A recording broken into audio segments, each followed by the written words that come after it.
the boat had started to sink.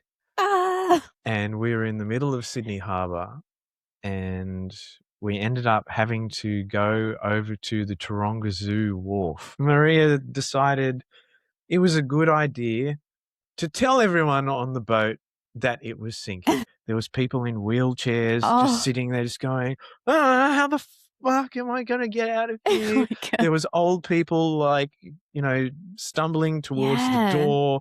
It was just chaos. And then we got to the wharf. I remember standing there looking into the boat when everyone was off at all of my gear. And like, if this fucking boat is actually sinking and all of my gear goes down with it. Oh, man. Like, what am I going to do? I'm not.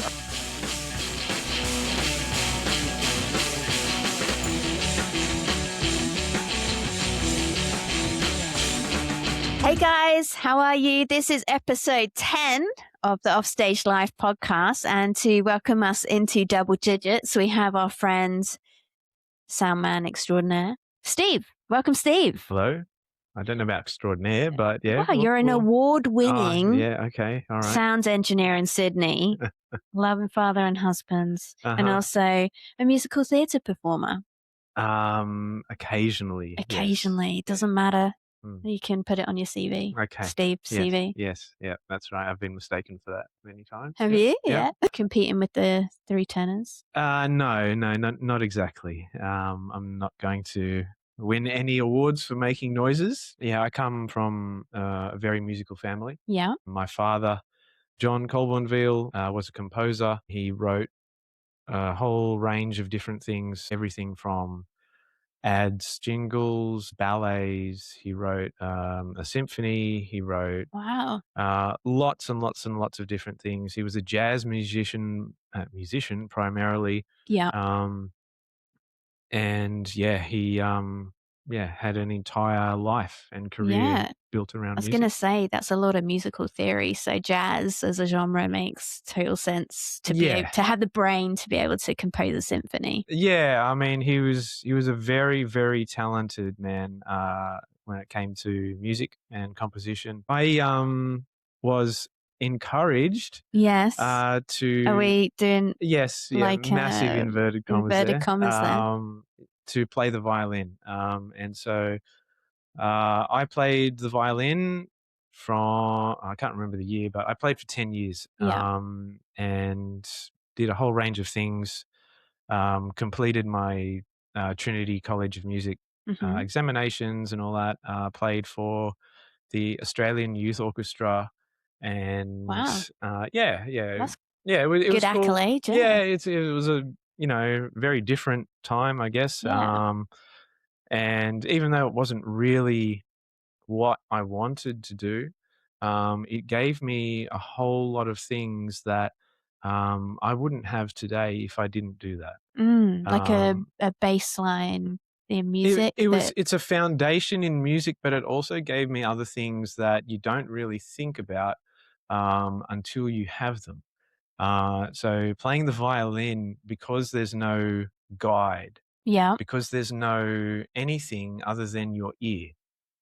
So do you mean on the instrument, like fret markers and things? Yeah, so you have to kind of hear on a guitar, whether the notes are or a bass, you need. Yeah. Well, you don't need, but you look at the frets when you're first learning. Yeah. And, that's where it's supposed to be. You watch videos on YouTube and stuff like that now, and they have all of those things as part of the guides or tablatures. Yeah. Whereas the violin, you're going off the sheet music, and you're using your ear. Yeah. And that's it. Yeah. And that is, like you said before, the base, the foundation of a good musical theory and knowledge. Takes you through to any instrument. You really need those skills and to be able to hear it in other people's playing as well. Yep. So I guess that leads really well into the fact that you're a sound engineer, because you need to hear all those little nuances when you're balancing and mixing the sound. It definitely helps because you're taught from picking up instruments and learning to listen. And in my nature as well as a person, I naturally listen. Yeah. I like listening to people and hearing what they have to say before I actually speak. Yeah. And give my opinion or anything like that, because I think it's important to not just understand what people say to you or, listen to music and understand what you feel from it or what it Yeah. gives you. Well, thank God you played the violin because you're a great sound guy. Yeah, I mean, I don't know. I don't really like to big note or anything like that, really. I know that there's a few things that I've picked up along the way. Yeah.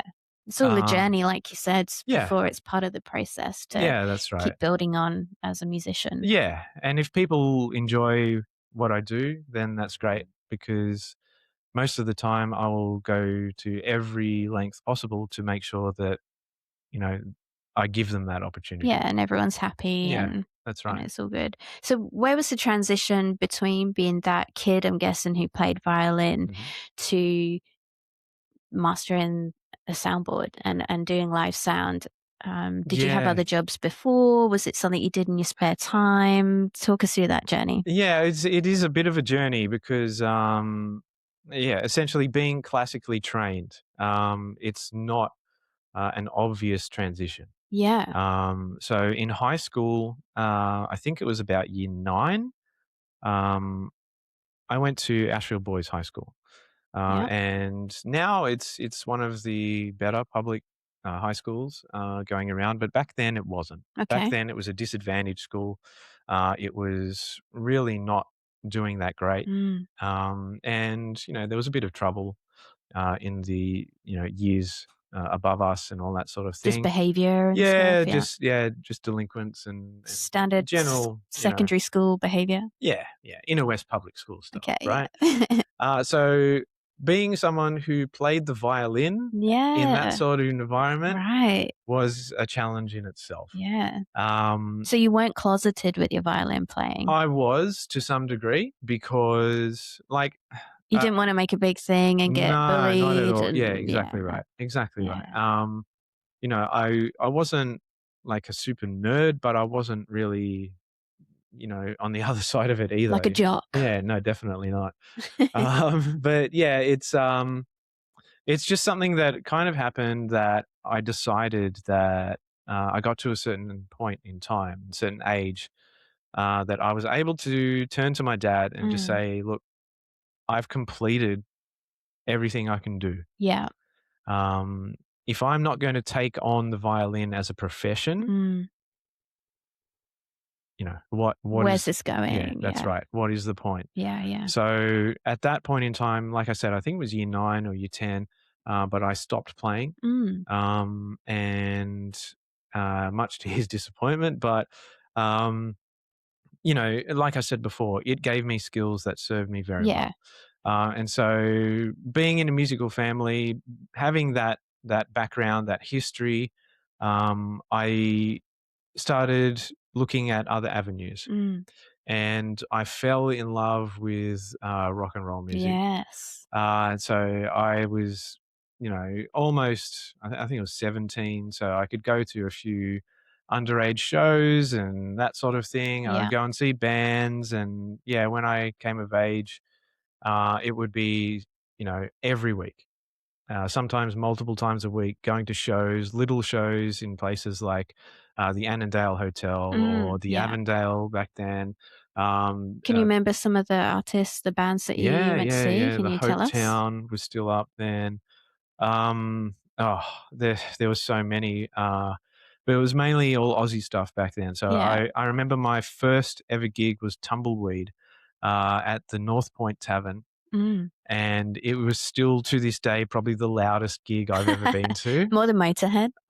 Yeah, it was bleeding ears, like Wow, it that's was cool. crazy. But yeah, a lot of the Aussie rock at that time. I still love EMI to this day, just because of what they contributed to Aussie music. And they're just genuine rock and rollers. Good songwriters? Tim Rogers is exceptional. Yeah, Yeah. yeah, really, really good songwriters. Would you say that those bands really cut your teeth and got that enthusiasm to that next level for you? Yeah, definitely. Because like I said, coming from classically trained, Yeah. you didn't really experience that feeling that you get when you go and watch a band. But yeah, I mean, it was essentially the Aussie rock bands that got me on that track. Yes, as the years went by, my dad still composing, still doing some things and whatnot. He got involved in the Enmore Theatre, and that included being backstage security. Right.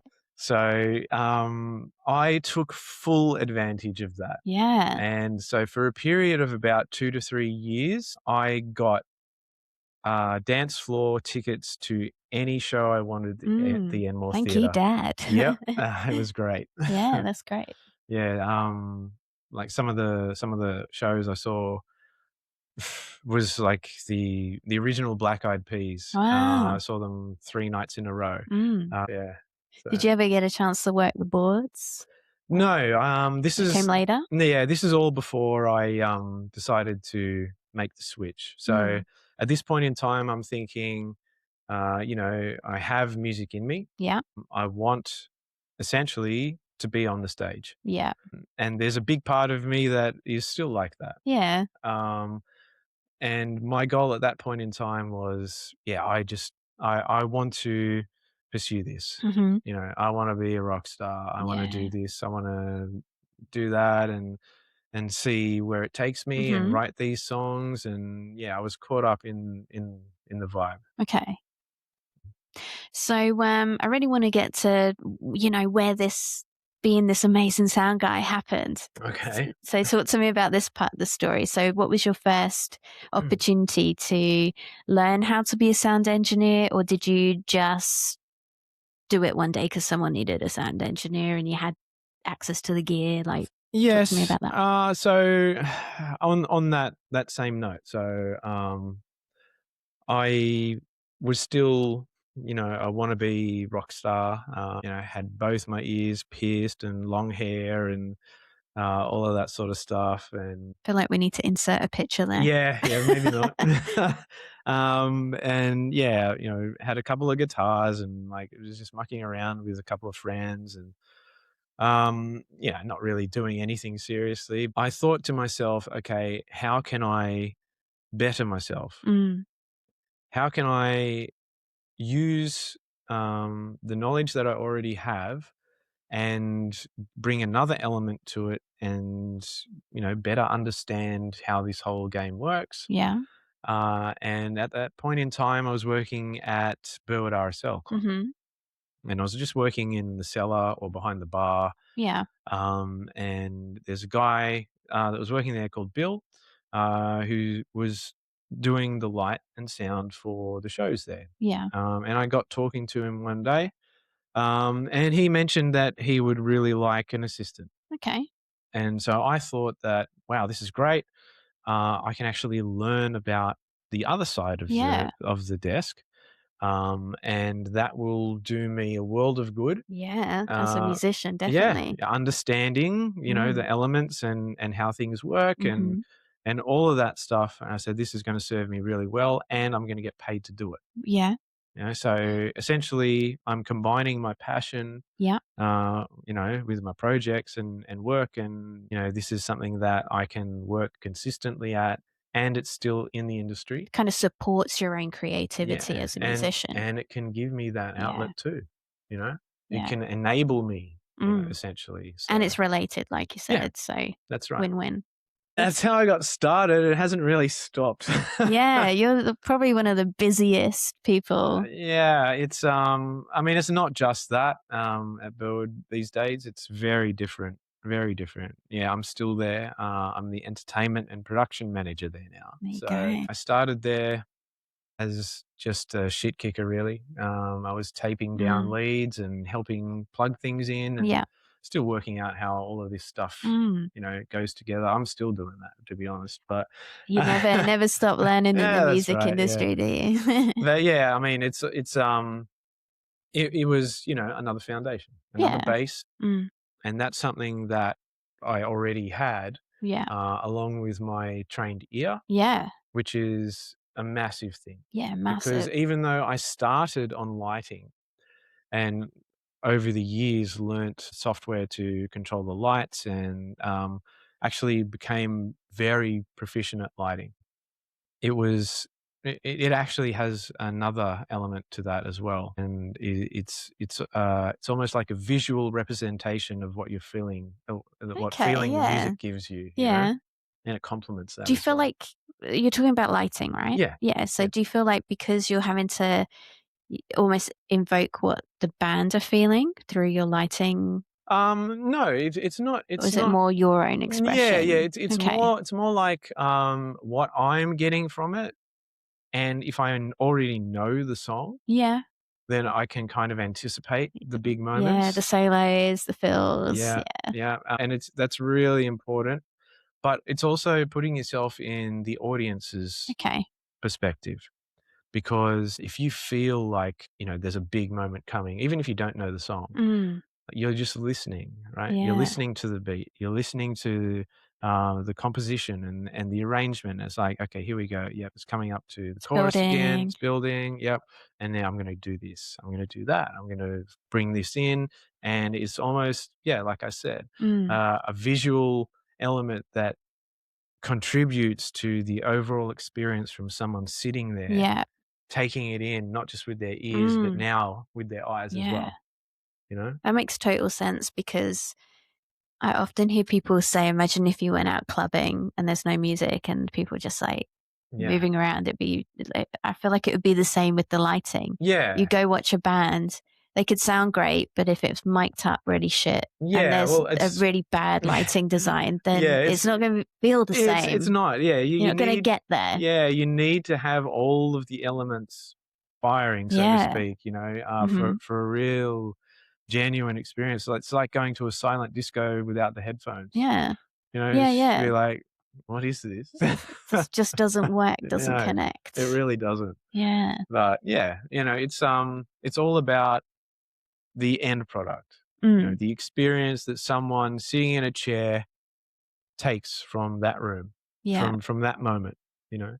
And that's essentially what, um, I feel is, the end goal for someone who's in production. Yeah. For it to be successful. Yeah, and like a big part of the approach is just caring. Yeah. It's caring about that, Yeah. which, would lead me to another point, but, we can get into that later. Oh, okay. I hope I bring that point Yeah, up okay, later. well, we'll see. Because I was going to ask, because obviously you do sound and lighting Mm, simultaneously. Is yes. that something that takes a while to learn to multitask that? Because you've got to be listening, but also have such a visual awareness Yeah, to do maybe both at the same time at points in the gig? it's not ideal. Yeah. Most places around that have, a decent sized theatre, Yeah. auditorium, or showroom, they will have multiple operators for these roles. Yeah. In a essence, sure, yeah, I do both, but, um, yeah, Like an in house crew would be, you'd yeah, have separate yeah, people. and, like, no matter what you say, if I'm good at both, Yeah. I'll get a good product. Yeah. But if I had a good lighting guy Mm, and there's a good sound guy, yeah. that will be better than Mm, just me, yeah. because you can't expect, to do 2 to 3 people's jobs No, by true. yourself on the same level. Be a bit like me trying to play drums and do percussion at the same Yeah, time. oh, but Like, I've seen you do that. You're oh, very talented. Yeah. right. In the triangle. All these compliments tonight, you know? No, but, yeah, it's, essentially that's the way it is. That's the way it's unfolded, for Yeah. me at Burwood. And then obviously, on the external stuff, Mm, I work, in my own business. That is just part of it as well that I've kind of taken on. yeah. In saying that, it's not like you're doing both at the same time. Mm, Well, hopefully. Sometimes, that, uh, there's a big thing in the song coming up, and you mhm, need to anticipate that with this lighting scene and mm, that color or this movement or yeah. this focus, Mhm, on that particular person then. And you're doing that, but in the back of your mind, you're also listening, mm, right? Because it's music. Yeah, So you're just listening, and you can actually still be monitoring while you're concentrating doing something else. It's not ideal, but it is possible. It is possible. But if two things need to happen at the same time, yeah, it's difficult. It's a challenge. It is difficult. I'm guessing that if you're working with a band that are doing covers, and obviously those songs, it would be a little bit easier to anticipate those changes as opposed to working with an originals band. Maybe you're not so familiar with their work. Yeah, definitely. I mean, essentially with a covers band, yeah, you're right. Like, because most of the songs, or all of them, you know what to do. You know, like you know that this song has this in the chorus, and big build up in the bridge, or something like that, and you can do something with the lights. Then you can add delays or particular things. You already know the timing. It's one of those things that you can prepare yourself, even if it's like 10 seconds or 20 seconds before it happens. But it could be all the difference between pulling it off and just missing it completely. Originals, it's different, and sometimes you try and do something and it doesn't really work because you didn't know that they were going to do that. You're expecting that it's going to go into a solo, and then it just didn't, and breaks back into a cappella or something. Yeah, but I mean, it's a little bit more forgiving in originals because essentially, until you know the stuff, it's just, you're just doing it. Yeah. So if you got called for an originals gig and you've never heard them before, that's fine. Yeah. Like, there's still the rhythm section that you can go off. Yeah. As a lighting person, that's what you base your movement and your rhythmic patterns. And with sound, you get a really good idea of what is going to be placed where during sound check. Yeah, true. So if you have a decent sound check, you can actually put things in a decent starting form and then go from there. How important is it during sound check for musicians to play at the actual volume they're going to do the gig at? And do you find that that's an issue when you're sound checking bands? If you're asking me as a sound guy, absolutely essential. Yeah. I can't tell you how many times. Come on, tell us the stories. No, there's like countless. This is what happens to sound guys. Like, oh my god, there's countless amounts of times you do sound check, and then the gig starts, and then the keyboard player is like 3 times the volume because they haven't, like, when they did sound check, there's no one in the room. the volume is like on a quarter, and then they just go. Yeah. Like, now I can hear myself. Yeah. Fuck you, buddy. Yeah. This is my gig, Yeah. But essentially, the whole purpose of sound check is making sure that each line in the desk is clean, so there's no noise or interference. To get, a level, so I need to allocate more gain to this. To make it louder, to bring it down, to put compressors or gates on something like drums. Can you explain what those things are for non-musicians listening? Yeah, so a compressor is something that compresses the signal that's already coming in. So kind of squashes it down, makes it more consistent? Yeah, it's just like almost like a pillow. Okay, like you're suffocating someone with a pillow, and it's just soft. Okay, it's just kind of like just easing it down a bit. And not that I know what that's like, but we won't ask you about your hobbies. But now we get to the gate. Right? Okay, the gate. So no, the gate is essentially a hard kind of cut. So, but in even saying that, it's like does that stop like I can't say sustain of the instruments because it's gated. It's like it can be stopped it. It's almost like you can use it in 2 ways. So if it will cut something completely. So like if there's some noise, a little bit of noise in the background, or something like that, and you have a gate on it, to a certain threshold, it will stay closed until that signal coming through that microphone gets to a certain level, and then the gate will open. Okay. And then the sound will come out, right? And then on the other side of that if the gate, if you tweak it and say the gate will stay open for this amount of time or this amount, whatever, like there's a few elements there, and before it closes again. Okay. Right. So it's basically just two methods of controlling the sound and how much of it, Comes is allowed to through. come Yeah. through. So gates and compressors are really good. I don't use them too much on anything other than drums. Yeah. Or compressors I'll put on vocals. Yeah. Especially with belters. Yeah. But yeah, and keyboards as well sometimes because they can get carried away. But nothing compares to either loud guitarists that refuse to turn down. Right. Yeah. Or singers who are so soft. Right. So Like bad technique or ridiculous. No, it's like there's nothing there. right. It's like a wisp. It's like I was doing a podcast like this. Hello. There's nothing. Yeah. Okay. And that's singing volume. But then when they talk into the microphone to ask you, can I have more fallback, please? They're really loud. It's just like, what the fuck is wrong with you? Why can't you sing like that?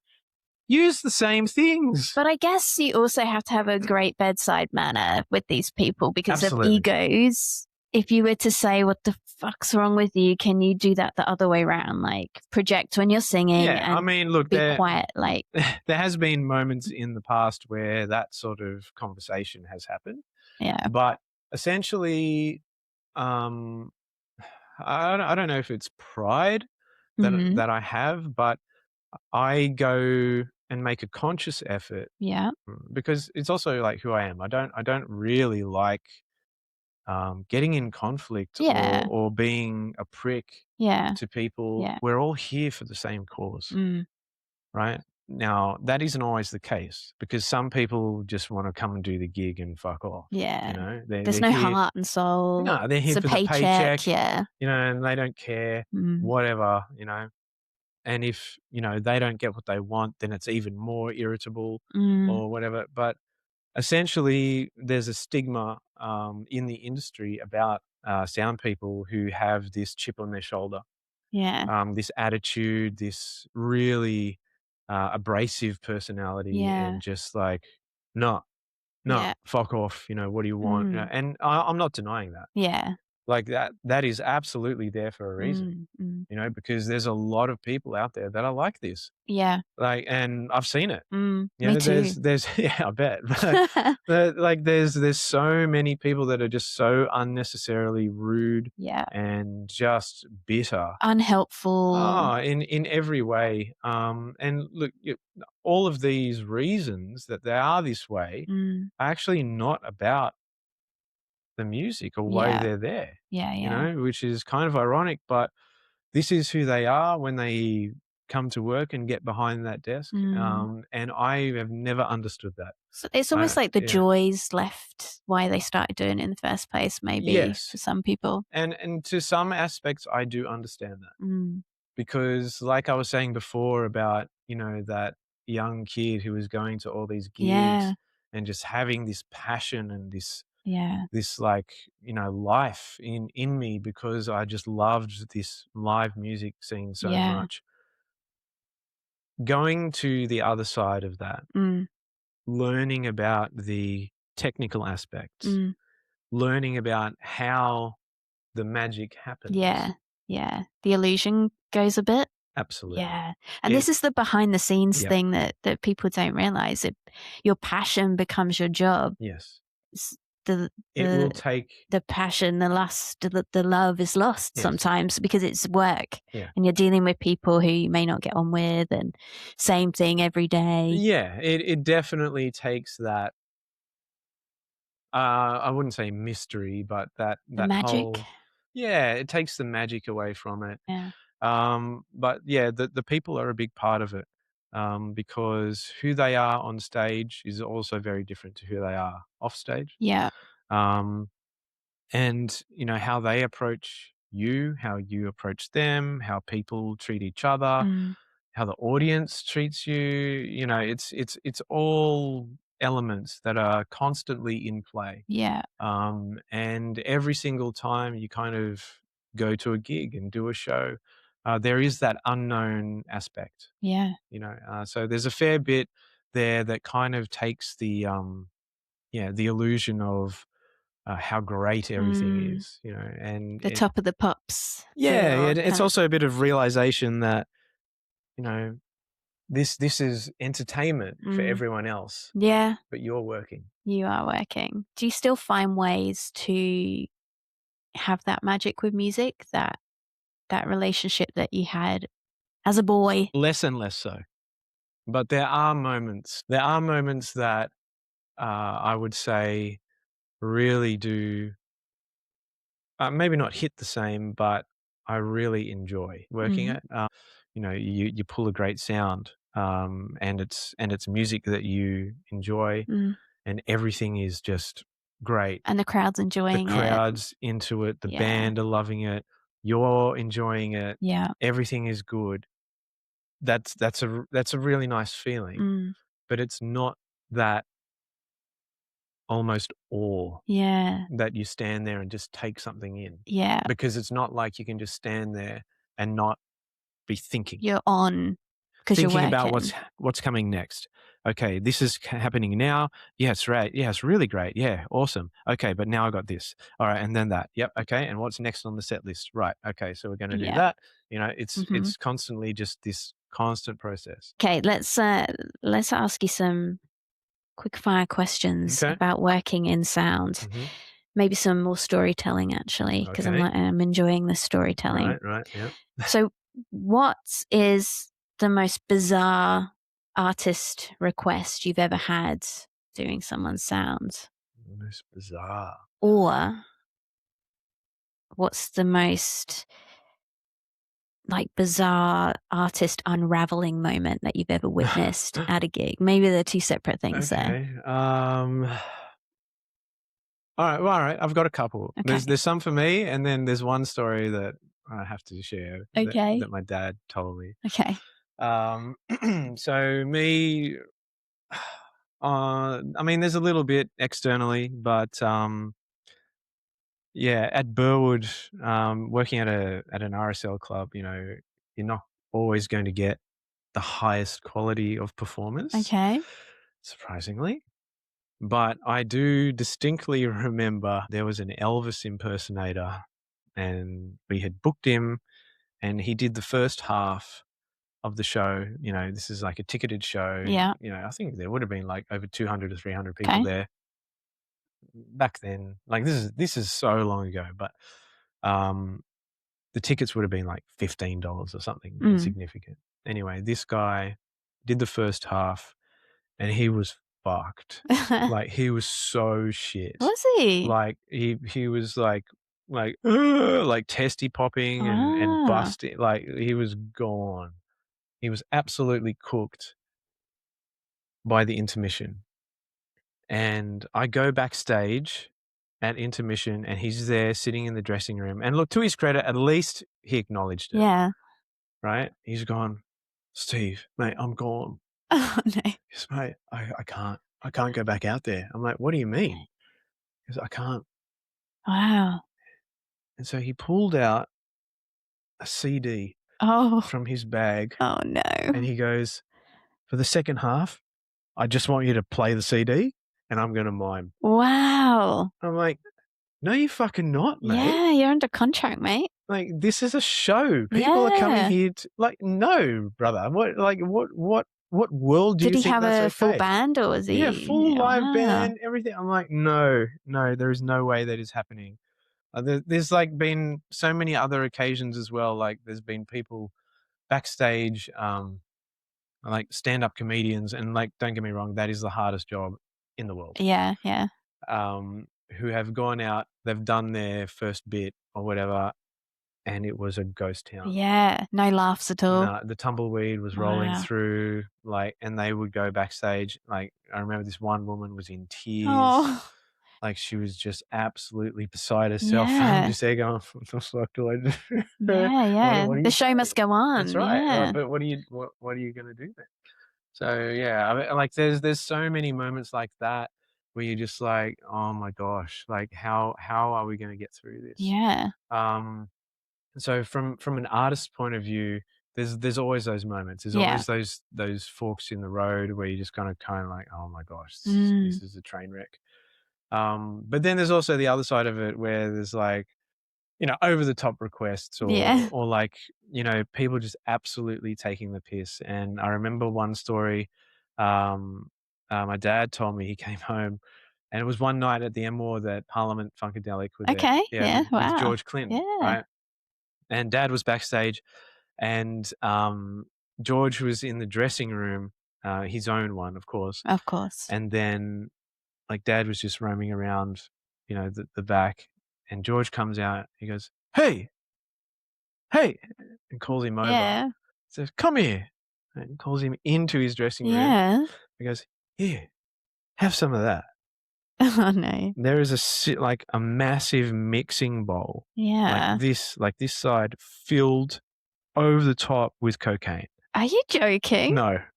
Wow. And it's just like everyone, the whole band, everyone back there is just powdered up and just going Wow. absolutely hell for leather. That's like old school rock and roll I know. stories. And Yeah. of course, Dad was like, no, Yeah. I'm security. Security off his head. Yeah. I've got a heart condition, all that sort of thing. Wow. But yeah, it was, there's a few stories which, probably not suitable for this, but yeah, it's, there's so many things that is just crazy, and yeah, you almost don't even believe that you're in the middle of it happening sometimes. So lots of like pinch yourself, kind of like, is this real? Is this really happening moments? Yeah, good and bad, like you say, from the you feel sorry for someone because they're having a shit gig, or you're like, what the hell is going on here? There's like strippers and cocaine and crazy stuff happening. Yeah, and you're like, awesome.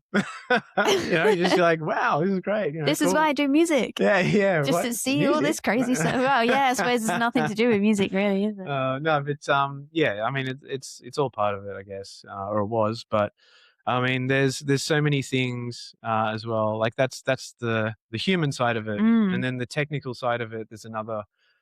There's another kettle of fish, because you come across things that can really halt and stop a show. Yeah, okay. So like big technical issues. Yeah. And they What are some of the worst ones you've come across? Well, or you've had yourself and you've been like, shit, how am I going to sort this out? Yeah, I mean, there's two that kind of leap to mind, both at Burwood. There was one night where like the speakers and everything for the front of house for the audience, they all run off amplifiers. Okay. Right. Yeah. And these amplifiers, there's one for each. And they provide the power. Yeah, and they drive them. So if they die, there's no sound. No. Right. And there's another unit which kind of controls the sound that goes to the amplifiers. Okay. Right. So this crossover. Right? And that unit one night decided to die 15 minutes before the show started. Wow. No backup. No backup. To the point that we didn't realize that it died until we were about to start the show, because we're up in the box and we have like the local monitors listening to the background music. And so myself and Bill went downstairs. I was like, what the hell? We can't hear anything. And so this was it was for a decent artist. Like, it wasn't like just a regular show. Yeah. These tickets were $50. Yeah. We had a almost sold out crowd. They're on tour or something. Yeah, it was like 450 people there. Wow. And we had to delay the start of the show by half an hour. That's pretty good. Yeah, because essentially what we did was we tried to fix it, but then realized that there was too much repatching, rewiring, everything like that to get done in time. Yeah. So we pulled out some speakers on sticks. Oh, okay. Propped them up on the side of the stage and just go, that's what we're doing. Yeah. And the show happened. The show happened. It was loud enough. It was just loud enough. It wasn't ideal, but essentially everyone still got, a decent experience. It wasn't the same as having a full line array, but it was enough. At least, we didn't get any complaints.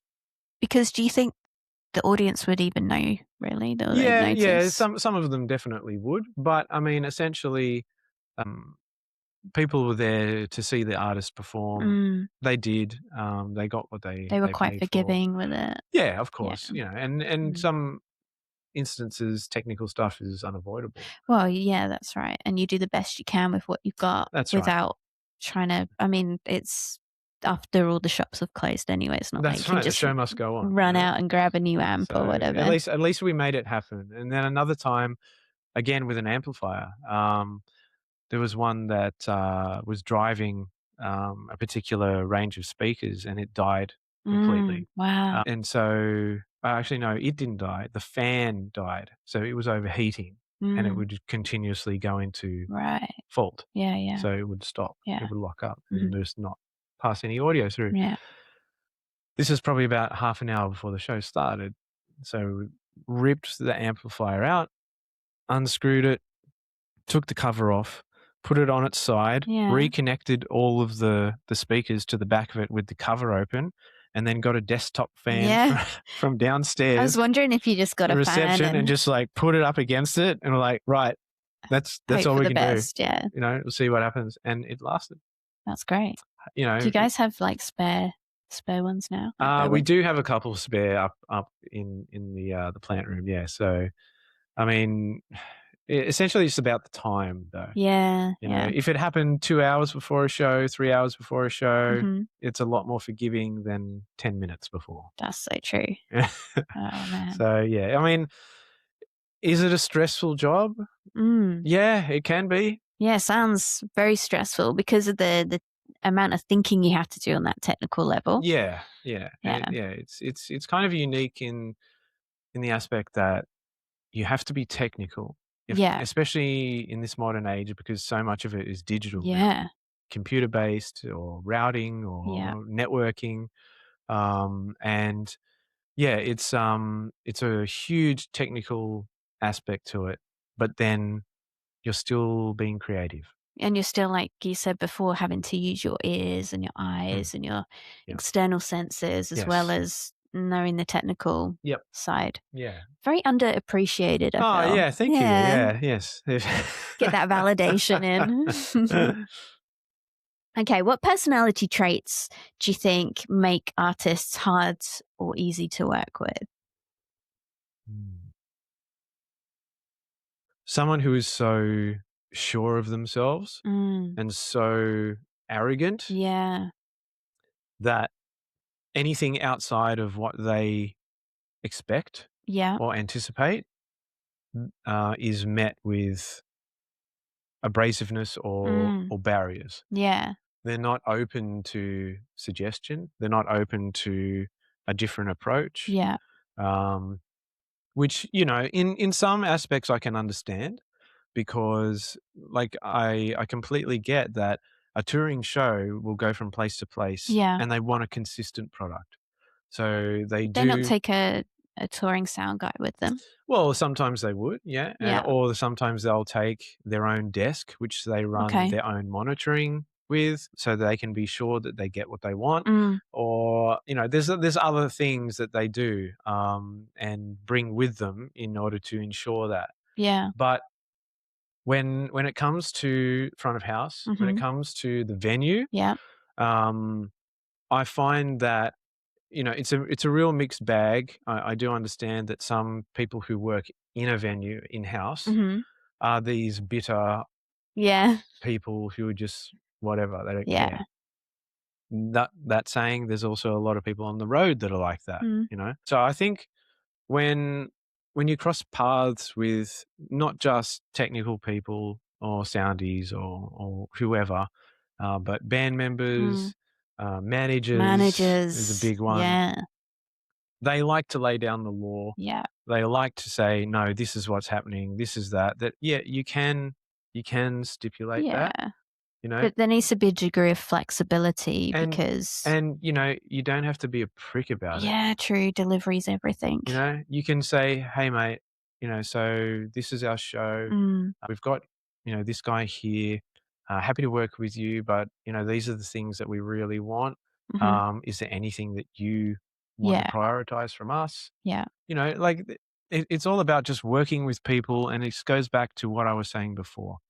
The reason that all of you are there is to get the best possible result for whatever the fuck you're doing. Yeah. Yeah. Right? Yeah. If they're happy and you're happy and the guys up there are happy, everyone wins. Yeah. It's going to be a good show. You know, it's really not that hard. Yeah. And people and their egos and their personalities, they kind of interfere with that. And yeah, sometimes it's a massive hurdle. I guess this is just human nature, you know. It You is. could say that about... It is human nature. About the world. We all need to just learn to communicate and get on with each other. Yeah, and it's hard, you know. Yeah, and yeah, communication is a big thing. Now I need to talk about the two Chris's in your life. Yeah, okay. So Steve does sound for my band, the Frocks, the band that I'm in, which is a covers band here in Sydney. And you have two Chris's that come and help do the sound sometimes. Yes. Well, how did this happen? Do the sound is, that's a very generous comment. Are they more kind of lovable rogues? Yeah. There are a couple of mates that are very good friends of mine. And look, they're just the boys. They just love a laugh. They love to carry on. They definitely love a laugh. Take the piss constantly. And yeah, I mean, I met them many years ago. It's just one of those things, you know, like both of them are much younger than I am, but yeah, I guess I'm not very mature. So they're a couple of guys that will do anything for you. And, you know, they carry on and play the fool and love having some banter and making people feel uncomfortable. But they're such good fun to have around.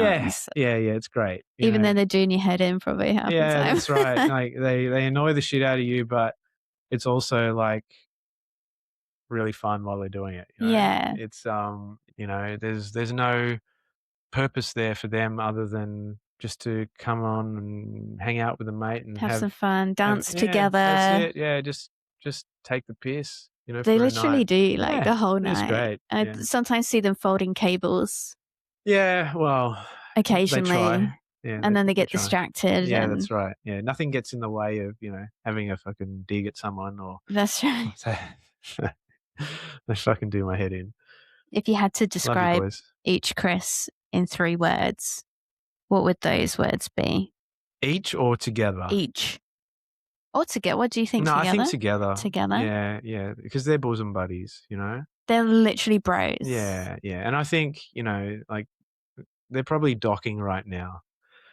What does that mean? Yeah, okay. Google it. Okay. Not right now, though. Oh, it's like that, is it? No, okay. 3 words.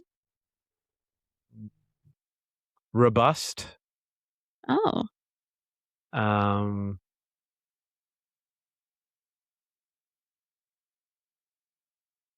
Beautiful. Oh. And scrabbling around for that 3rd word there. Yeah, there's so many. I'd probably say, well, it's not really one word. Okay. Like sexy as hell. Wow. Yeah. So where's the robust come from? Well, it's just how they carry themselves. You mean like physique and? Yeah. Like, so they're sexy men. Yeah, they're just large, are lovable and in charge, and fun. You know, large and in charge. Yeah. They walk in, wow. Everyone will stop. They'll turn. They know they're there. Yeah. And then when they dance together, it's so distracting on stage. You're trying to play and they're like full ballroom dancing and you have to hugging each other. You have to look. You have no choice. Okay. I think maybe we'll start wrapping this whole thing out. I feel like we could just talk about absolutely sound and music for hours, but you've probably got a gym to get to. No, I'm all right. Loudest gig you've ever worked? Yeah, I said it at the start. It was probably Tumbleweed, my first ever gig. Yeah, it was It was very loud. The other two that I remember distinctly are Public Enemy at the Emerald Yeah. Theatre. It was probably the only gig I've ever experienced where I had to leave the dance floor because the bass was so loud that I felt like I was gonna have a heart attack. Wow. Like Yeah. it was just hurting my chest. Yeah, yeah. And it was the only time I've ever experienced that. Um, and the other one would probably be, um, oh, so Tommy Emmanuel is a famous Australian guitarist. He had a brother who has passed away, but he was on a show, a Woodstock show many years ago at Build, and oh my gosh, like the paint was coming off the walls. This guy was Wow. playing his guitar that loud. Wow, you were talking about guitarists turning their Yeah. amps Oh, up. yeah. Yeah. I mean, when they start deaf and then turn it Yeah. up, Yeah, there's yeah. only one way to go. Well, that's yeah. Yeah. The amp goes to 11, right? Yeah. I don't know. It was bleeding. All right, next question. Analog or digital?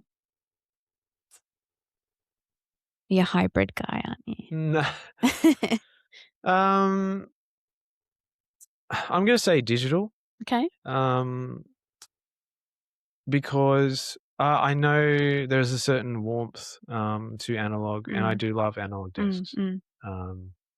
But digital enables you to do a whole lot of things with shortcuts Okay. and with ease. And presets. Yeah. Load up. Like essentially, if you don't want to faff around and with pods and everything like that, yeah, it's a really modern, convenient way of doing the same thing. Yeah. And that is essentially the point, because whether you're analog or whether you're digital, you're in the same camp, whether you realize it or not, because you're just doing the same job. Like the end product's the same. In a different way. Yeah. The fundamentals of doing sound are the same. Yeah. How you achieve it, yeah, the methods are gonna be slightly different, but essentially, you're still trying to do the same thing. True. You're putting vocals just above everything else. You're putting, drums and bass and, everything has its own place and all of that. It's just like, different tools. Yeah. And old desks can be a bit temperamental now. Yeah, There's not many people that can fix them too. Yeah, there's so many things that can go wrong, like dirty channels or faders or whatever. I mean, there's issues with digital stuff too, but I mean, a problem is a problem. Yes.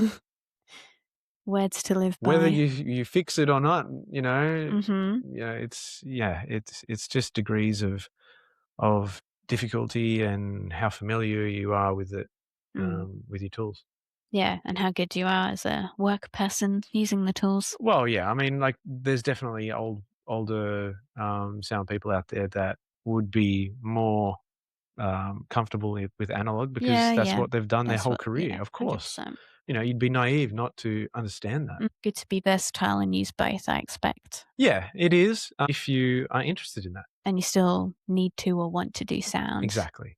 Yeah, they're just tools. They are. What's one piece of gear you couldn't live without? From a production point of view? Yeah.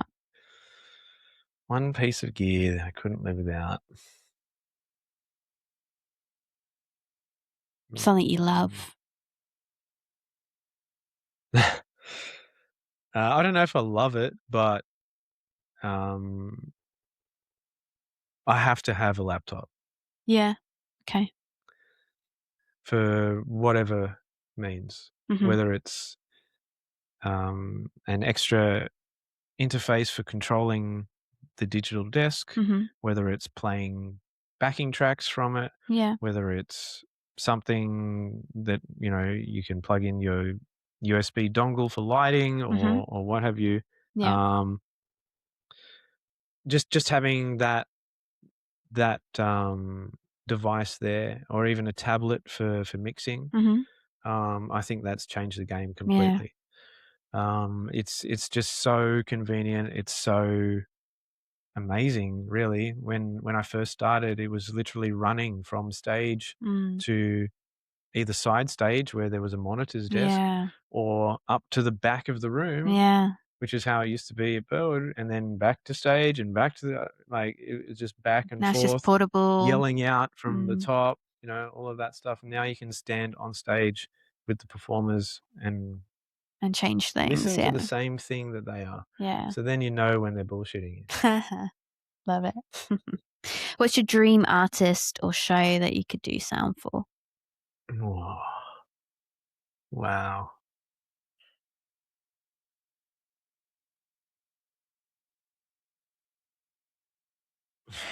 Well, my two favorite bands of all time are Led Zeppelin or The Who.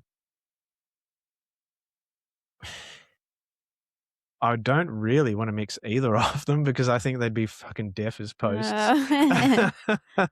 But yeah, I mean, it'd be so cool just to be there and listen to these iconics, go to town. But yeah, I mean, back in the day, absolutely. Yeah, it'd be phenomenal. Like any big the iconic professional bands. rock outfit would be amazing. Yeah.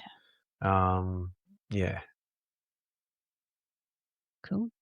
What's your favorite song that the Frocks perform? Favorite song that the Frocks perform? There's like, I don't even have to think about this one. Really? Yeah. Wow. Yeah. There's only one song that you like. that I like, really. Yeah. Oh, that I get man. into. Maria. Yeah. Okay. You need to play it at every show. Okay. All right. She knows what I'm going to say already. But it's the Queen medley. Oh, yeah. I love playing that one. Yeah. The Queen medley is just, chef's kiss. I feel like Maria really embodies Freddie Mercury when she does it as well. The energy's there. She needs to grow her mo out a bit more. Wow. Yeah, that's it. Yeah, but we can diet. It would be great. You've got the same haircut. No, it's I love that.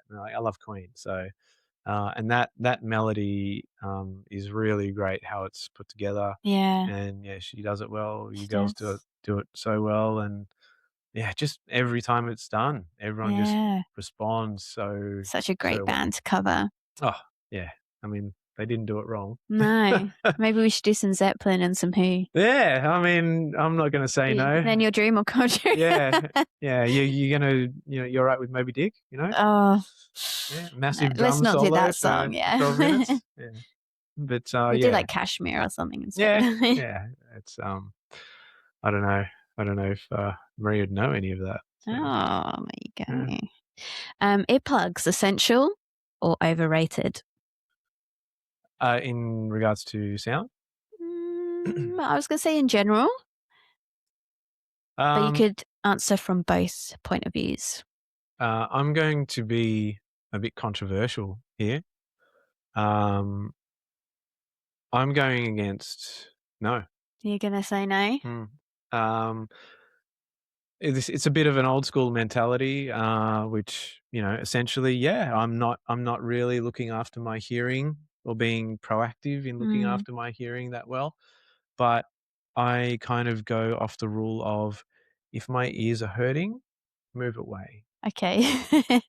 I don't sit in one place for too long, especially if it's close to a speaker. If I feel any sort of discomfort, even if I feel like it's a bit loud, I'm not hanging there. Yeah. It has to be comfortable for me to listen to. Yeah. And if it's not, I can do something about that. Well, that is true, yeah. Right? If it's not my gig, then I'm moving somewhere else.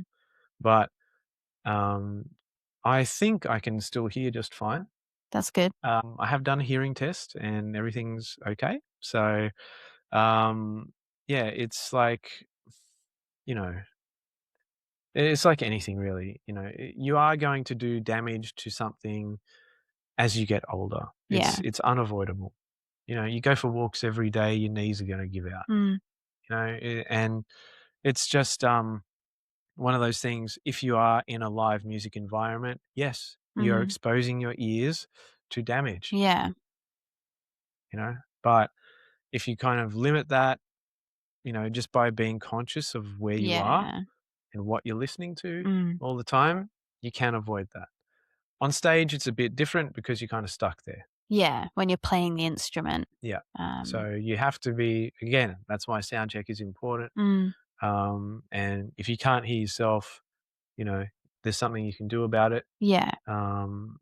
And there's a lot of different options these days, whether it's in-ears, whether it's the foldback monitors or something else entirely. But yeah, like I wouldn't ever get carried away about wearing earphones to every single gig, even the good ones that, they say they don't, cancel out any frequencies and all that sort of stuff. But I guess I was trained and grew up listening to music without it. Yeah. I like to put myself in the shoes of the audience. Yeah.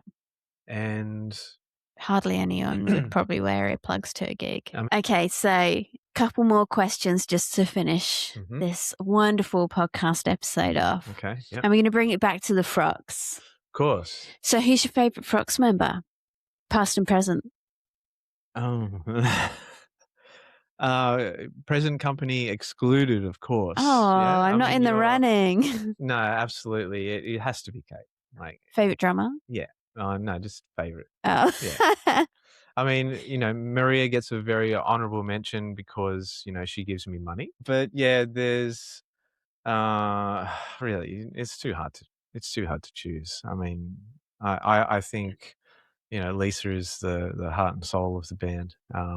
And she's just so quiet and unassuming, but easygoing. No, she's just beautiful. And Lucy, yeah, give or take Lucy. Past? Because there's been a lot of lineups over the 22 years or so the Frocks have been together. I think that the current lineup, the dynamic with the current members is, in my experience, probably the best it's ever been. Yes! Yeah. There's definitely good energy and good vibes when we're playing on stage. Yeah. And I mean, that carries over to what the audience get too. Yeah. Yeah, that's true. Yeah. Cool. Now, Lauren had some more questions about the Frocks. Yes. I'm just going to ask her to remind me because my mind's gone blank. Favorite Frocks gig that you have worked? Favorite gig, the one I enjoyed the most, or for any reason. For any reason. So it could have been because it was just fucked up, but it was fun. It could have been because the sound was great. Like, you choose. Okay. How long have you been doing the sound for the Frocks? Actually, next month will be 11 years. Wow. Happy anniversary. Yeah, thanks. So the first Frocks gig that I ever did is actually quite controversial. Oh. It's not really that good. Oh. I guess you'd look at it in a sense of doing the right thing. Right. But what did you do? There was an operator that was working with the Frocks for a long time. And they were busy on this particular night, and they asked me to cover for them. And I covered for them, and then Maria said that I need to have a coffee with you during the week. Oh. And so I did.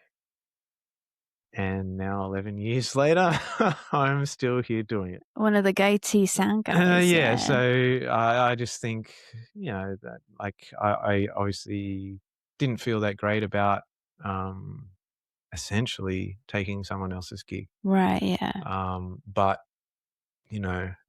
she obviously recognized what I brought to the brand, and, that I cared.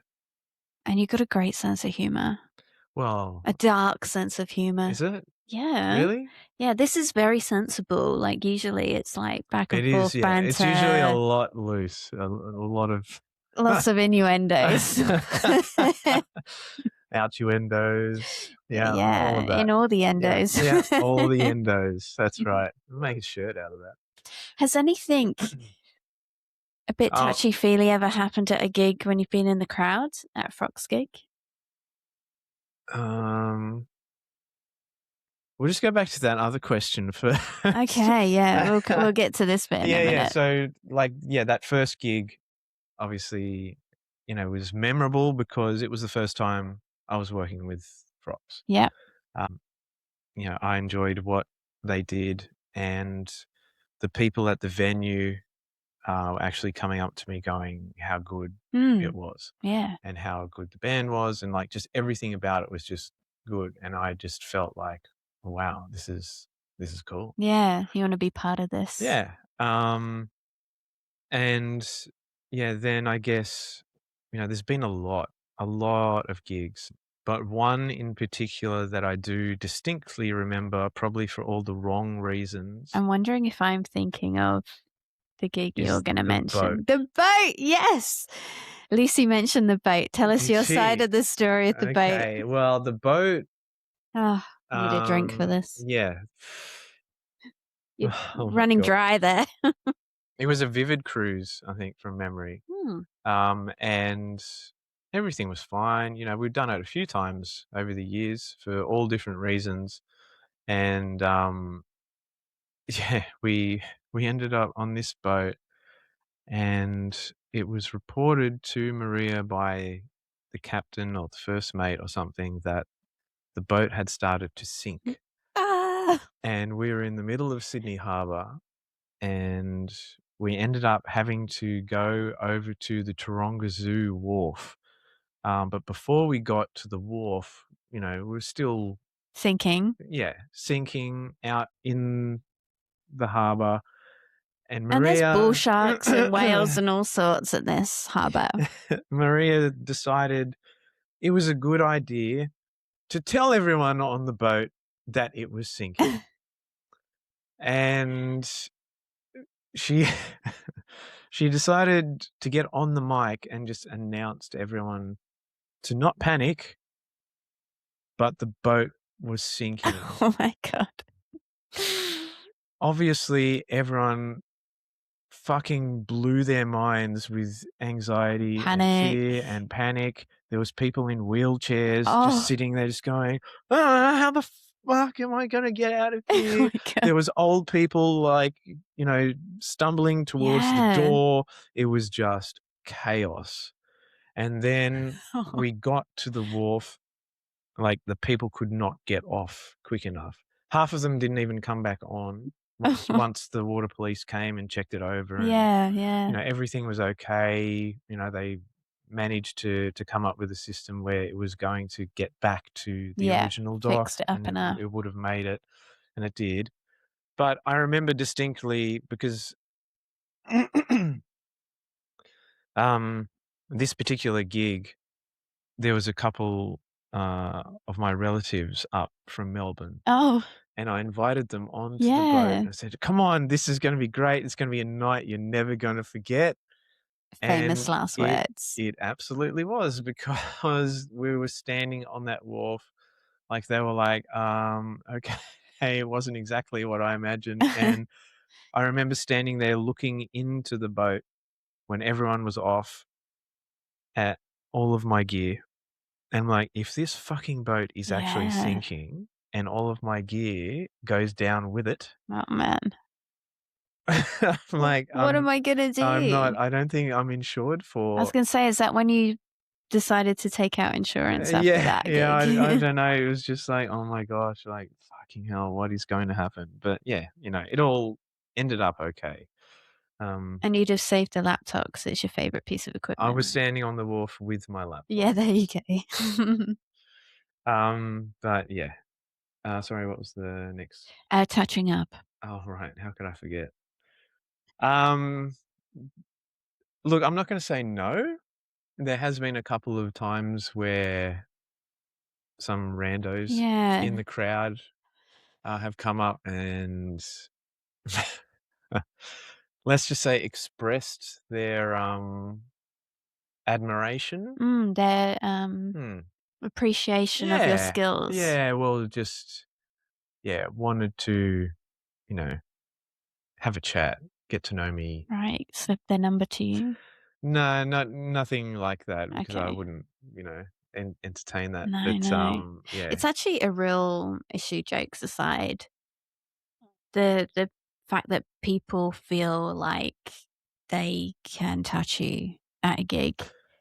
Yeah, it's not invited. It's really encroaches on your personal boundaries. it does a bit. It's not something that, you generally think is going to happen, I No. guess, which kind of takes you a bit gets you a bit off guard. But Yeah. I don't think anything of it, because you know what environment you're in. Essentially, it's people going out, enjoying themselves, having fun, having drinks. Bit too drunk. Yeah, losing yourself a bit, getting carried away. Yeah. And whatever. As long as it doesn't turn into anything more pressing, Yeah. just brush it off. One last thought that's come to mind is how Okay. epic your speech as an award-winning music Here we go. facilitator of live sound. Right, yeah. There was a speech where you mentioned scissoring. How did that come to be? I actually didn't say scissoring. I actually, all right, I did. Well, sort of. Yeah, so the ACE Awards a few years ago, I was fortunate enough to win the best technician category, or whatever they call it. And I got up, and much like this podcast, I started rambling about a whole lot of stuff that, people probably weren't that invested in. And I decided that, it's always good to have a bit of a joke. Yeah. And yeah. like these people in the audience, they're the ones that are in the industry too, At the so same level that hire your services. yeah, yeah. And look, like I've said many times over the years, I'm just not that professional. So I got up and I just said that, a bit of backstory. So I started out, in my grandfather's car. Yeah. He gave me his little Ford Laser that I could open with a paddle pop stick and start the car with that same paddle pop Wow. stick. And I had a milk crate with like mic leads and stuff in the back, and that's How you got how I started. got around, And I started waffling on about all this stuff about, I worked up and did this and that. And I was like, people don't care about this shit, Steve. What are you doing, right? And so then I got to the point where I was like, well, I was just a young man, with a dream. One of those dreams was doing this job, but being surrounded by hot, sweaty lesbians. That was the phrase, yes. And everyone just kind of went, what? Stop eating their dinner. Yeah, I remember that whole table just erupted. I was like, we are those. We're the hot, sweaty lesbians. I said, and I'd just like to thank Maria and the Frocks for making that dream come true for 10 years. Wow. And yeah, it's still going. That secured the gig right there. I said thank you to my scissor sisters. Oh, right. Yeah. So I didn't like, I alluded to scissoring, but I didn't actually say, and I love going to the gigs because they're like scissoring and shit. Which doesn't happen. Well, you just have to come and check it out. Maybe it does. Wow. There you go. What an ending to an epic podcast. Thank you so much for coming in. It's a happy ending. Oh, well, it is a happy ending, yes. No, thank you so much for coming in. It's been so nice to get to know you and connect away from a gig where it's often too busy and we can't chat. Yeah, usually because I'm late. Yeah. Well, occasionally. But yeah, I agree. Thank you so much. It's been really good. Really lovely. We'll have to do it again. Doing it. Yeah, I'd love to. Thank you. Right. Thanks, guys. Make sure that you check out our socials. We are now on TikTok. I was trying to scramble around for the name of the platform there. TikTok. So like and subscribe on YouTube. We're on Instagram, Facebook, and TikTok. The Offstage Life podcast. We'll see you next time. Well done. Jog on and jog off.